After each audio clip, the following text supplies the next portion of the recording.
Olá, eu sou o Dr. Cláudio Guimarães, eu sou médico urologista e andrologista. Hoje eu vou falar de 5 razões que fazem com que o Viagra ou o Cialis não funcionem. Mas antes, não se esqueça de curtir o vídeo, se inscrever no canal e deixar seus comentários aqui embaixo para que eu possa respondê-los depois. Bem, a gente tem que lembrar, antes de entrar no assunto propriamente dito, que a disfunção erétil ela é bem prevalente, bem comum na população brasileira. Aproximadamente 50% dos homens acima de 40 anos eles vão ter um grau de disfunção erétil, que pode ser leve, pode ser um pouco mais grave, dependendo das doenças associadas a isso aí. Uma outra coisa que a gente tem que comentar também é que 30% das disfunções eréteis elas estão relacionadas a alguma doença. Que doenças podem ser essas? Cigarro, diabetes, colesterol, hipertensão arterial sistêmica, algum problema hormonal. Então, todos esses problemas são causas orgânicas que podem levar à disfunção erétil. E 70% das vezes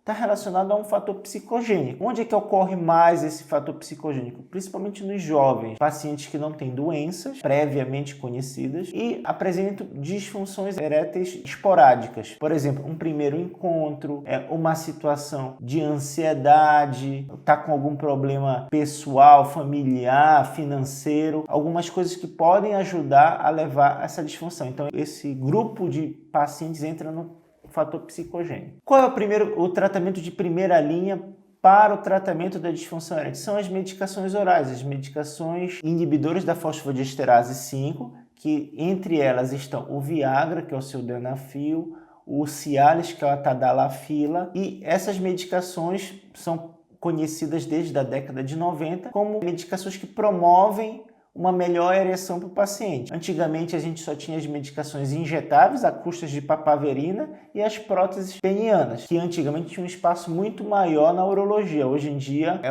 só um grupo restrito de pacientes que coloca prótese peniana. Então, quais são as principais causas aí de fazer com que essas medicações via orais, que são amplamente conhecidas e amplamente estudadas, não causem uma ereção satisfatória? A primeira causa é não estar usando a medicação de uma forma correta. O paciente, por motivos psicogênicos, ansiedade, até depressão, acabam usando a medicação de uma forma incorreta, às vezes associada a uma alimentação rica em gordura, uma ingesta aumentada, tanto de bebidas alcoólicas como propriamente a comida, e faz uso da medicação. Geralmente, a medicação é pouco absorvida e ela não funciona adequadamente, por baixa absorção. Nessa situação também a gente tem que englobar aqueles pacientes que fazem uso da medicação 1 ou 2 vezes na vida e por algum motivo já previamente falados em relação à ansiedade, depressão, não consegue ter uma ereção satisfatória.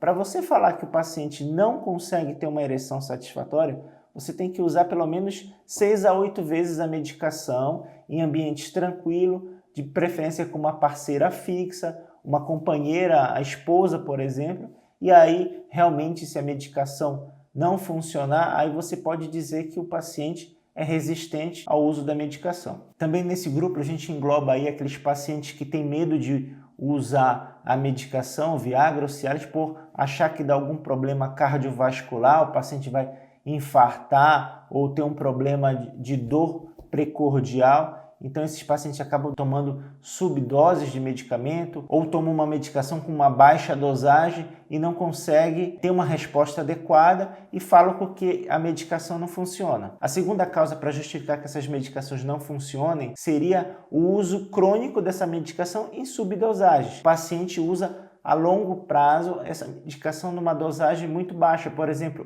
o Cialis diário, que é uma dosagem mais baixa, que deveria ser usado diariamente, o paciente costuma usar essa medicação 5 mg só antes de ter a relação sexual. Por consequência, às vezes a ereção não é satisfatória, a dosagem é muito baixa para que consiga uma ereção satisfatória e ele acaba culpando a medicação por ela não funcionar adequadamente. A gente tem que sempre orientar o paciente realmente começar com uma dose mais baixa, às vezes 5 mg, ou, por exemplo, o Viagra, começar com uma dosagem de 25 mg e gradativamente ele ir subindo. Se ele não apresenta efeitos colaterais, como cefaleia, dor em panturrilha, dor lombar, rubor facial, coriza, a gente pode orientar esse paciente vai ir aumentando gradativamente a dose dose e chegar numa dose que seja adequada para ele, que dê uma ereção satisfatória para ele e para a parceira dele. Uma outra causa aí que a gente pode justificar para que as medicações, tanto o Cialis como o Viagra, não funcionam adequadamente, são quando o problema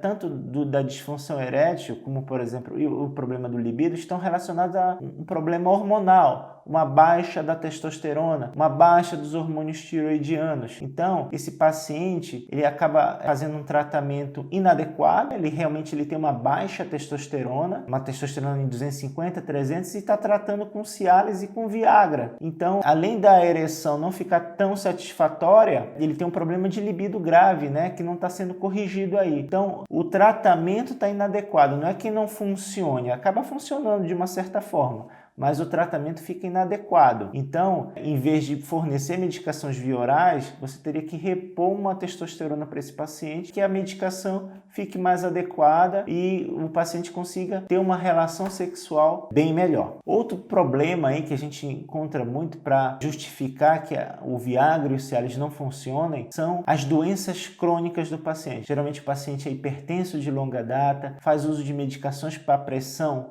como beta-bloqueadores e diuréticos, que eles causam uma diminuição da função dessas medicações para ereção. Então, essas medicações acabam não funcionando direito quando o paciente faz uso de alguns medicamentos para hipertensão arterial. Doenças como diabetes, são doenças crônicas de longa data que atacam a microcirculação peniana, vai entupindo gradativamente as artérias penianas. Lembrar que os corpos cavernosos, a artéria cavernosa, ela tem um diâmetro mais ou menos de 1 milímetro. As artérias coronarianas têm um diâmetro de mais ou menos uns 3 milímetros. Então, o entupimento de uma artéria peniana, na maior parte das vezes, ocorre antes do que um evento cardiovascular. Então, sempre quando o paciente tiver um problema de disfunção erétil, vale a pena procurar um cardiologista, avaliar a parte cardiovascular também. Um outro problema que eu gosto muito de comentar aqui é a relação entre o cigarro e a disfunção erétil. O cigarro, ele geralmente já vem de longa data e ele também causa uma obstrução das artérias cavernosas, causa uma calcificações, estenose das artérias cavernosas. Então, o fluxo dentro das artérias, eles ficam diminuídos e mesmo com medicamentos via oral, mesmo com medicamentos intracavernosos, essas artérias elas não conseguem dilatar adequadamente.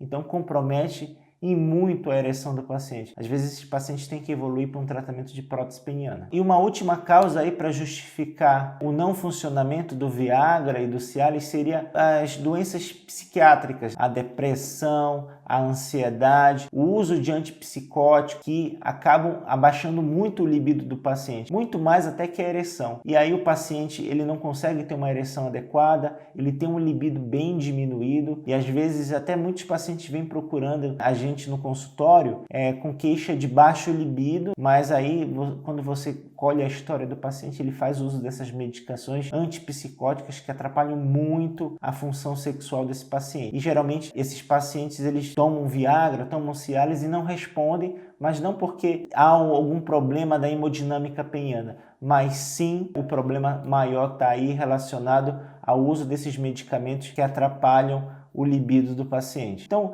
como é que eu faço quando o paciente vem aqui no consultório com uma queixa de disfunção erétil? Eu não posso dar um Viagra, um Cialis para ele aqui para ver se ele tem ereção. Não funciona assim, ele precisa de um estímulo sexual. Nesses casos, ele vem às vezes com uma queixa aí que não está funcionando a ereção, mesmo com o uso desses medicamentos. Eu faço o quê? Um teste fármaco-induzido. Eu aplico uma medicação intracavernosa, essa medicação promove uma ereção independente do estímulo sexual. Mesmo assim, se o paciente não estiver convencido, eu mostro no ultrassom se realmente há algum entupimento, uma baixa entrada de sangue no corpo cavernoso. Aí eu consigo convencer, para esse paciente se ele tem realmente um fator orgânico, hemodinâmico, ou se é um fator psicogênico. E aí você pode orientar melhor esse paciente. Bem, espero que vocês tenham gostado do vídeo. Eu vou deixar um vídeo aqui referente ao ultrassom Doppler de pênis para vocês entenderem mais como é que é esse exame aí, que pode ser feito por demanda de outros colegas ou eu faço geralmente aqui na hora da consulta para que o paciente entenda se realmente tem um problema orgânico ou não. Aguardo vocês no próximo vídeo.